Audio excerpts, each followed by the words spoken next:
organic, unpredictable, unknown, lovely, beautiful, a sense of fulfillment. This is part of the pleasures of life and not the chores of life.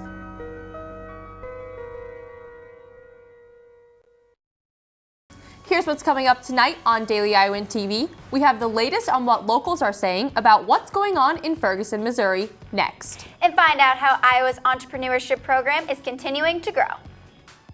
And in sports, football and wrestling both in action over the weekend. We take a look at both those matchups. All that and more coming up next. You're watching Daily Iowan TV.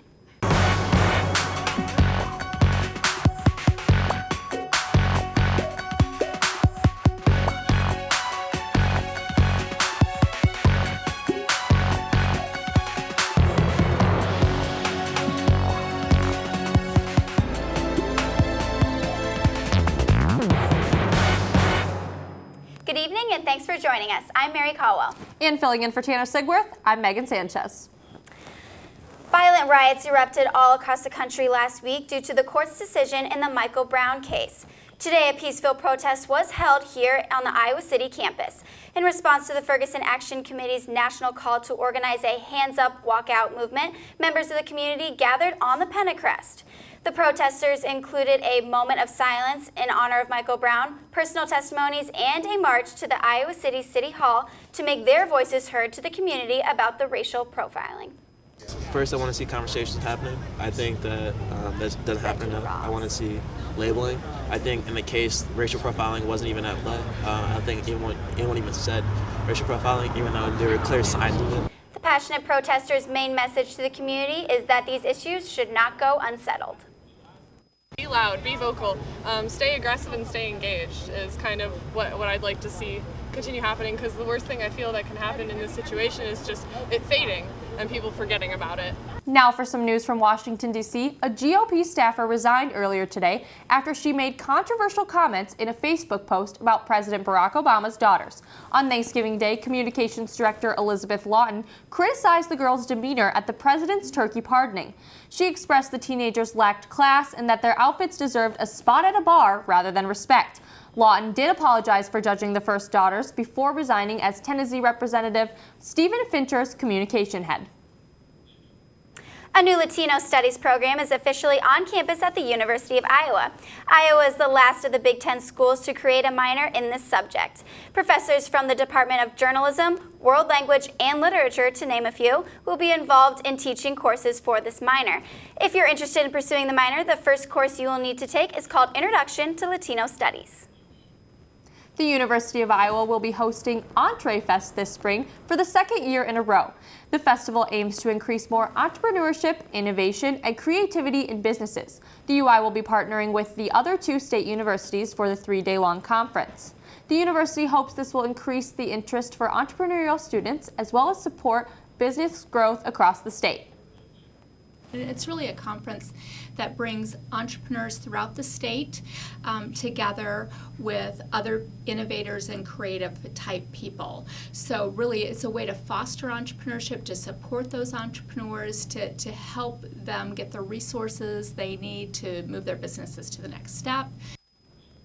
Entree Fest was created in 2008 in Cedar Falls as a tool to bring together rural business owners and entrepreneurs. About 750 people are expected to attend the events in May, making this the largest turnout in the festival's history.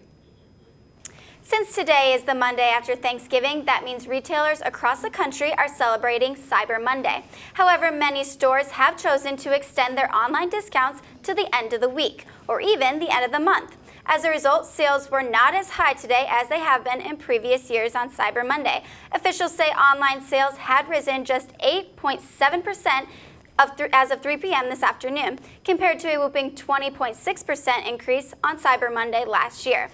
But perhaps more people would be laying off the shopping this year and turning to giving. The national movement known as Giving Tuesday has been gaining popularity.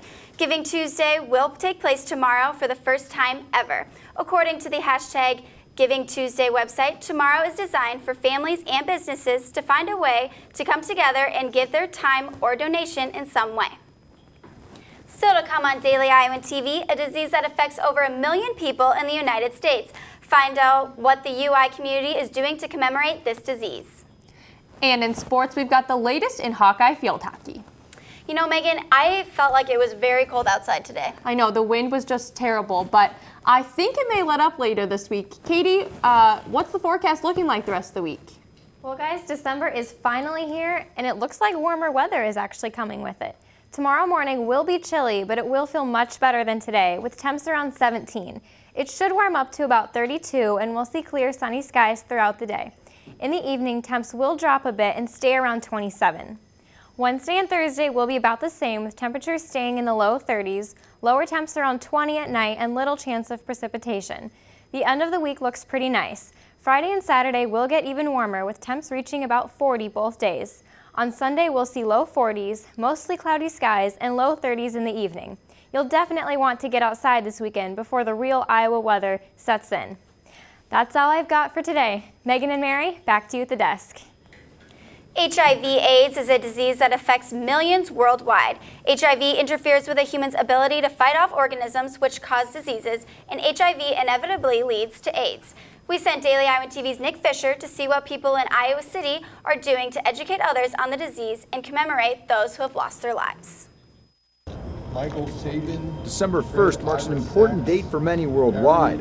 World AIDS Day was created to help educate the public on the disease and help remember those who have so tragically lost their lives from it. Here at the university, UI Red Week was formed to shed light on the disease that affects so many. The week started off with an event in front of the old Capitol Museum, and between the hours of 7:30 a.m. and 4:30 p.m., nearly 20,000 names were read aloud to honor individuals around the United States who had lost their life.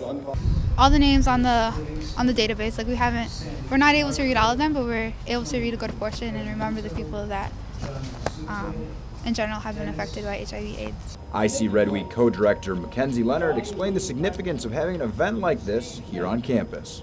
And by having something like the reading of names on World AIDS Day, not only are we bringing this to the forefront of our community's attention, but we're also starting a whole week of events that are all encompassed in IC Red Week. A quilt was placed in the old Capitol Museum that displayed names of Iowans affected by HIV/AIDS. Along with the quilt in the old Capitol Museum, another quilt was put here in the Iowa Memorial Union to help further commemorate those who lost their lives to the deadly disease. There will be events held around Iowa City this week, with all proceeds benefiting Pitch and Chain, two organizations helping Iowans living with AIDS. Reporting from downtown Iowa City, Nick Fisher, Daily Iowan TV.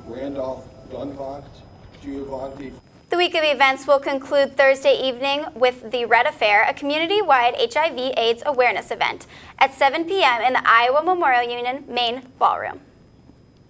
University of Iowa men's basketball coach Fran McCaffrey has invented a new delicacy known as the Franwich, and it's going to be sold at Applebee's restaurants in central Iowa throughout the remainder of the season.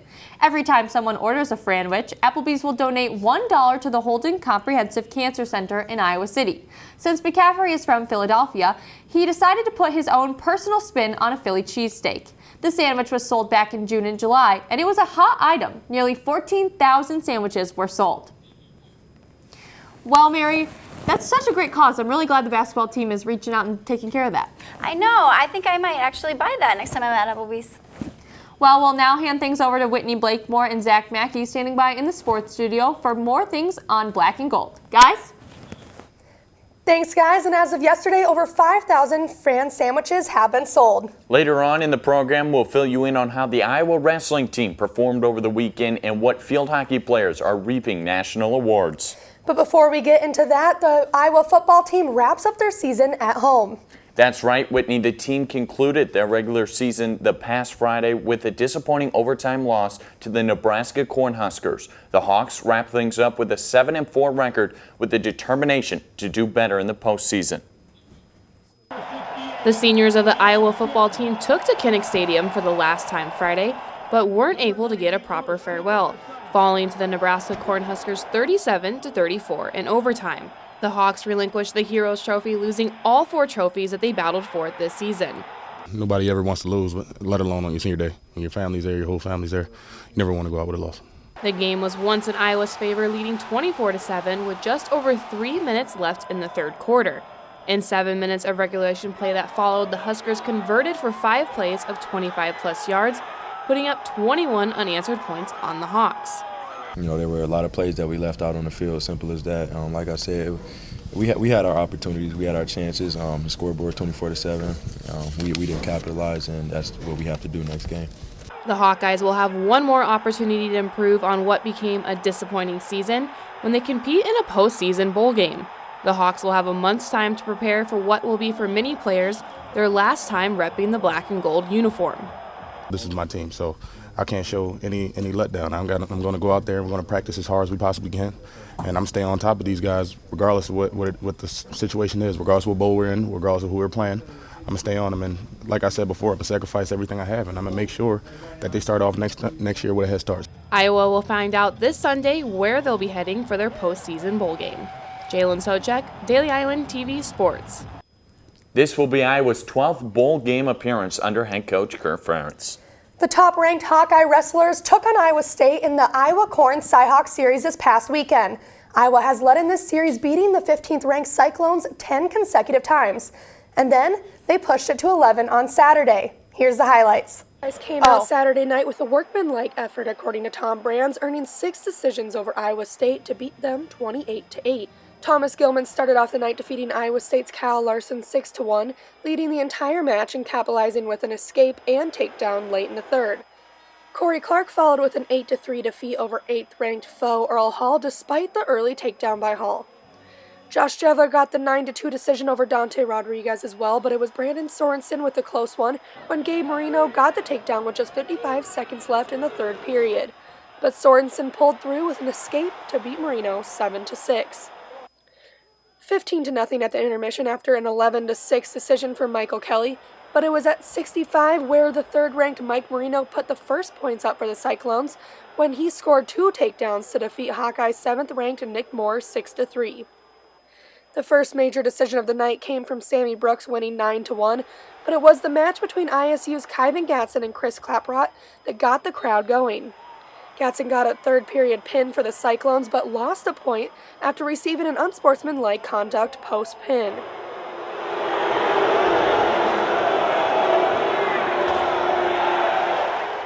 Heavyweight Bobby Telford finished the night for the Hawks with a third-period pin, putting the Hawks up 28-8 and securing their 11th straight victory over Iowa State. What a great win for the Hawkeyes against their in-state rival to prepare themselves for their first Big Ten matchup as they host Michigan State next Saturday. Inside Carver Hawkeye Arena, Whitney Blakemore, Daily Iowan TV Sports. Last year, the Hawks left Michigan State scoreless, beating the Spartans 41-0. It was announced earlier today that 2 members of the Iowa field hockey team have been named as Division I All-Americans, junior Natalie Cafone and sophomore Stephanie Norlander. Cafone was named to the first team and Norlander receiving second-team honors. Cafone and Norlander are the 86th and 87th Hawkeyes to be named All-Americans, the 5th highest in national programs. Head coach Lisa Salucci said that it was their athleticism, speed, competitiveness, and execution that led them to be one of the most dynamic duos in the country. Well, that will wrap it up here for us in the sports studio. On Tuesday's program, we'll take a look at a reunion in Hawkeye basketball as the men's team prepares to take on the North Carolina Tar Heels in the ACC Big Ten Challenge. And we'll also take a look at what all the Iowa cheerleading squad does away from the world of sports. Mary and Megan, back to you at the desk. Only with Daily Iowan TV can you get an inside look at tomorrow's pages of the Daily Iowan. Read more about the Latino Studies minor new to the UI. And find out how local girls are learning how to code while using robots. That's all for you tonight. Be sure to check us out tomorrow at the same time, same place. I'm Megan Sanchez. And I'm Mary Caldwell. From Daily Iowan TV. And the rest of Hawkeye Nation, thanks for watching and have a great night.